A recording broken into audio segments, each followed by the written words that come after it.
Hello बच्चों, हिंदी की digital कक्षा में आप सभी का पुनः एक बार स्वागत है। बच्चों, इससे पहले वाले वीडियो में हम व्याकरण में संज्ञा की चर्चा कर चुके हैं। तो आज विकारी शब्दों की श्रृंखला में दूसरे विकारी शब्द सर्वनाम और उसके भेदों की चर्चा करेंगे। तो चलिए देखते हैं सर्वनाम क्या होता है और सर्वनाम का अर्थ क्या होता है। सर्वनाम अर्थात प्रोनाउन। सर्वप्रथम हम सर्वनाम की परिभाषा अर्थात डेफिनेशन देखते हैं। जो शब्द संज्ञा के स्थान पर प्रयोग होते हैं उन्हें सर्वनाम कहते हैं। बच्चों, यहाँ पे संज्ञा शब्द दिया है।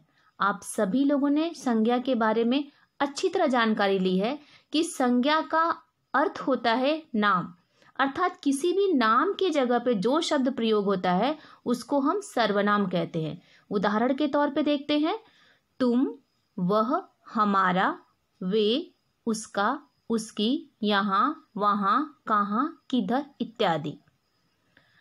अब हम देखते हैं सर्वनाम जो शब्द है उसका अर्थ क्या होता है, क्योंकि जब हम किसी शब्द का अर्थ समझते हैं तो उसकी परिभाषा और उसका अर्थ समझने में हमें आसानी होती है। तो देखते हैं, सर्व का अर्थ होता है सब, सब अर्थात सभी। संज्ञा का अर्थ होता है नाम, अर्थात सर्वनाम का पूरा अर्थ होता है सबका नाम, अर्थात चाहे वो स्त्री हो, पुरुष हो या फिर कोई वस्तु हो, सबके नामों के लिए जो शब्द प्रयोग होता है उसे हम सर्वनाम कहते हैं। बच्चों, अब हम देखते हैं कि सर्वनाम की आवश्यकता क्यों पड़ती है। सर्वनाम की आवश्यकता मैं, तू, वह, आप, कोई, यह, ये, वे, हम, तुम, कुछ, कौन, क्या, जो, सो आदि सभी शब्द सर्वनाम शब्द हैं। अन्य सर्वनाम शब्द भी इन्हीं शब्दों से बने हैं जो लिंग, वचन, कारक की दृष्टि से अपना रूप बदलते हैं। इस प्रकार हमने देखा कि सर्वनाम की आवश्यकता क्या होती है। हम इसको और ज़्यादा अच्छे से समझने के लिए कुछ उदाहरणों की सहायता लेंगे। तो चलिए उदाहरण देखते हैं।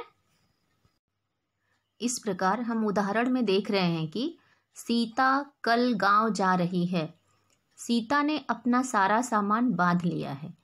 सीता अपनी बड़ी बहन के साथ जाएगी। सीता ने गांव के बारे में बहुत कुछ सुना है। सीता का बहुत मन था गांव जाने का।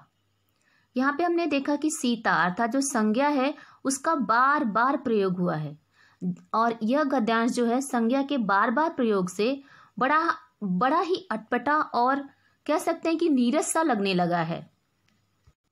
अतः अगर आप सीता की जगह वह या उसकी लगाएंगे तो यह गद्यांश पढ़ने में और भी ज़्यादा अच्छा लगेगा।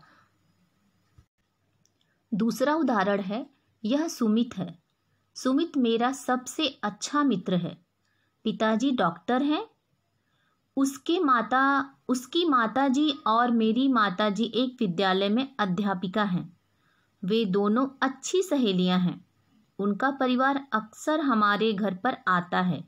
हम भी उनके घर जाते हैं। अतः दूसरे गद्यांश में हमने देखा कि सुमित तथा उसके परिवार के सदस्यों के लिए सर्वनाम का प्रयोग हुआ है। अतः हम कह सकते हैं कि संज्ञा के बार बार प्रयोग से वाक्य का सौंदर्य नष्ट हो जाता है। सर्वनाम का प्रयोग कर इस दोष से बचा जा सकता है। अर्थात अगर हम बार बार संज्ञा शब्द का प्रयोग करते हैं किसी भी गद्यांश में तो वहाँ पे जो भाषा का सौंदर्य होता है, जो उसका आकर्षण होता है, वह नष्ट हो जाता है, वो खराब हो जाता है। अतः हमें इस दोष से बचने के लिए सर्वनाम का प्रयोग करना चाहिए। एवं सर्वनाम का प्रयोग हम आदर और अनादर की अभिव्यक्ति के लिए भी करते हैं। जैसे कि आप आदर सूचक शब्द है और तू जो शब्द है वो अनादर का द्योतक है। अर्थात आप इंग्लिश में यू आपके लिए भी लगाते हैं और तुम के लिए भी आप लगाते हैं, परंतु हिंदी भाषा बहुत ही समृद्धशाली भाषा है। आप इसमें आप और तुम के लिए अलग अलग शब्दों का प्रयोग कर अपनी भाषा को बहुत अच्छा बना सकते हैं। उसके बाद सर्वनाम जो होता है आश्रित वाक्यों को जोड़ने का भी कार्य करता है, जैसे कि वह पढ़ता है सो उत्तीर्ण होता है। इस प्रकार भाषा में सर्वनाम की आवश्यकता बहुत ज़्यादा होती है। आगे हम सर्वनाम के भेद अर्थात सर्वनाम के प्रकार, उसके टाइप्स देखते हैं। सर्वनाम के 6 भेद होते हैं: पुरुषवाचक सर्वनाम, निश्चयवाचक सर्वनाम, अनिश्चयवाचक सर्वनाम, संबंधवाचक सर्वनाम और प्रश्नवाचक सर्वनाम, निजवाचक सर्वनाम। तो चलिए सर्वप्रथम हम पुरुषवाचक सर्वनाम क्या होता है उसके बारे में जानते हैं। पुरुषवाचक सर्वनाम जिन सर्वनाम शब्दों का प्रयोग बोलने वाले, सुनने वाले या अन्य व्यक्ति के लिए किया जाता है वे पुरुषवाचक सर्वनाम कहलाते हैं, जैसे मैं, तुम, वह आदि। बच्चों, इसको और अच्छे से समझने के लिए इसको हम 3 भेदों में देखते हैं। पहला है उत्तम पुरुष, इसको हम प्रथम पुरुष भी बोलते हैं। मध्यम पुरुष, इसको हम सेकंड पर्सन बोलते हैं। अन्य पुरुष अर्थात थर्ड पर्सन। आप सभी लोगों ने इंग्लिश की कक्षा में first person, second person, third person का नाम सुना ही होगा। आज हम उससे लिंक लगा करके आपको हिंदी में बता रहे हैं उत्तम पुरुष, मध्यम पुरुष, अन्य पुरुष।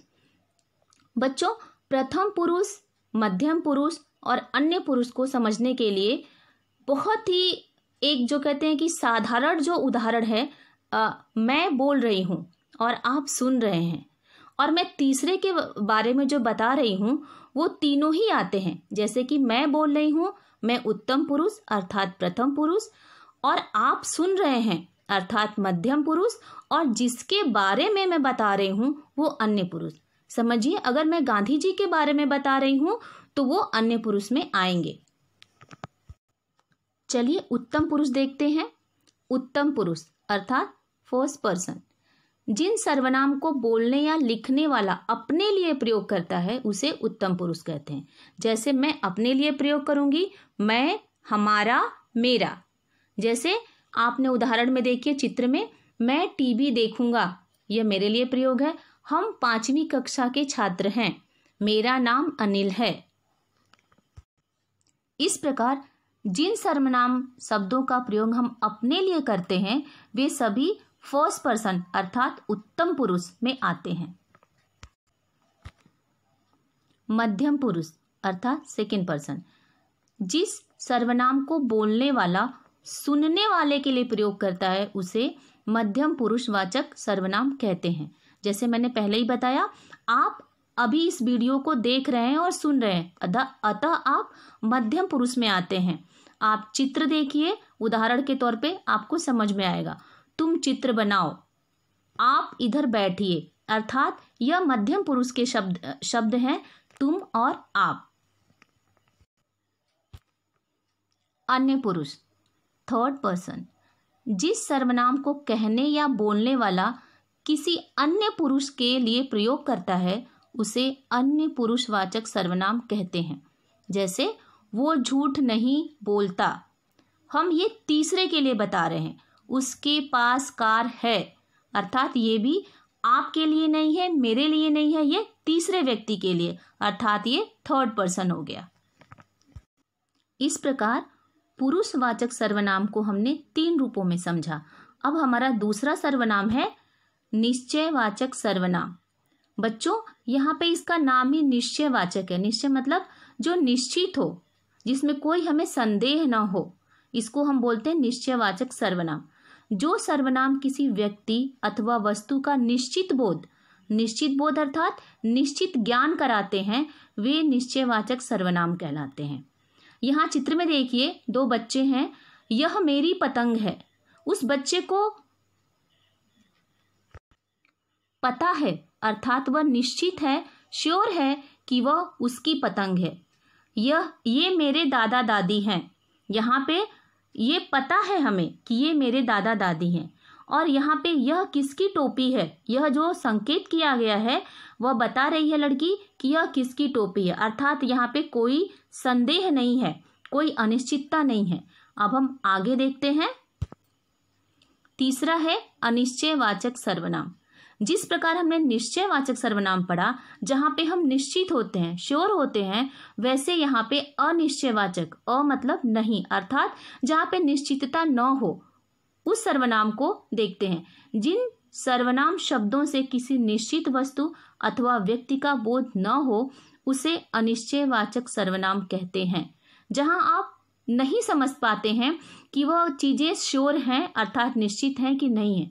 जैसे यहाँ पे उदाहरण में देखिए, लगता है कुछ हो गया है इसलिए बाजार बंद है। यहाँ पे उस व्यक्ति को पता नहीं है कि क्या हुआ है, बाजार क्यों बंद है। दूसरा उदाहरण, कुछ रुपए माँ को दे दो। कुछ अर्थात वहां पे ये निश्चितता नहीं है कि कितने रुपए देने हैं, 2, 4, 6, 10 या कितने देने हैं। पार्टी खत्म होते ही सब चले गए। यहाँ पे सब में कितने लोग आएंगे, 2 आएंगे, 4 आएंगे, 6 आएंगे, कितने मित्र आएंगे यहाँ पे ये बताया नहीं है, अर्थात यहाँ अनिश्चितता है। आगे देखते हैं। चौथा है प्रश्नवाचक सर्वनाम। जैसा उसका नाम है, प्रश्न अर्थात क्वेश्चन मार्क, जहाँ पे आप प्रश्न पूछते हैं। जिन सर्वनाम शब्दों का प्रयोग प्रश्न पूछने के लिए किया जाता है उन्हें प्रश्नवाचक सर्वनाम कहते हैं। जैसे कि उदाहरण में देखिए, एक बच्ची है जो पुरस्कार ले रही है, वो पूछ रही है विद्यालय के वार्षिकोत्सव में मुख्य अतिथि कौन थे। अर्थात यहाँ पे कौन जो है प्रश्नवाचक शब्द है और वो सर्वनाम का द्योतक है। यह प्लेट किसने तोड़ी, यहाँ पर भी प्रश्नवाचक चिन्ह है कि ये प्लेट किसने तोड़ी। आगे देखते हैं। संबंधवाचक सर्वनाम। जो सर्वनाम शब्द वाक्यों में आए संज्ञा या सर्वनाम का संबंध बताते हैं उन्हें संबंधवाचक सर्वनाम कहते हैं। अब हम इनके उदाहरण देखते हैं। जैसा बोओगे वैसा काटोगे। ये शब्द जो है, जो सर्वनाम है, यह प्रायः जोड़ी में आते हैं। जैसे कि जैसा बोओगे वैसा काटोगे, जिसकी लाठी उसकी भैंस, जिसने चोरी की वह पकड़ा जाएगा। इस प्रकार संबंधवाचक सर्वनाम में कुछ ये शब्द आते हैं, जैसे जैसा वैसा, जिसने वह, जिसकी उसकी, जो आपके उदाहरण में आ चुके हैं। आगे देखते हैं। निजवाचक सर्वनाम। जो सर्वनाम निज यानी स्वयं अर्थात अपने के लिए प्रयोग होता है वे निजवाचक सर्वनाम कहलाते हैं। निज का अर्थ होता है अपना। इसके उदाहरण देखते हैं। गांधी जी अपना सारा काम स्वयं करते थे। यहाँ पे गांधी जी सारा काम स्वयं करते थे में स्वयं जो है वो निजवाचक अर्थात अपने लिए प्रयोग किया गया सर्वनाम है।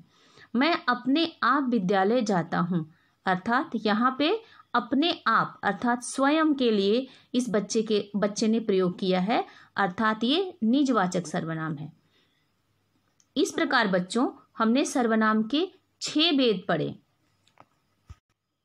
अतः बच्चों आज हमने सर्वनाम क्या होता है, सर्वनाम की परिभाषा, सर्वनाम के भेद और कुछ चित्रों और उदाहरण के द्वारा हमने उसको समझा और वाक्यों में सर्वनाम की आवश्यकता क्या होती है यह भी हमने जाना। अब आप वीडियो को पॉज करिए और सर्वनाम की सारी जानकारी को अपने नोटबुक में लिखिए, उसे ध्यानपूर्वक पढ़िए एवं यहाँ पर दिए अभ्यास प्रश्न को उसके आधार पर हल कीजिए। आपके गृह कार्य में पहला प्रश्न है, कोष्ठक में दिए गए सर्वनाम को उसके अनुसार वर्गीकृत कीजिए। जैसे यह, जो, तो, इसे, स्वयं, अपना, कहाँ, मेरा, क्या।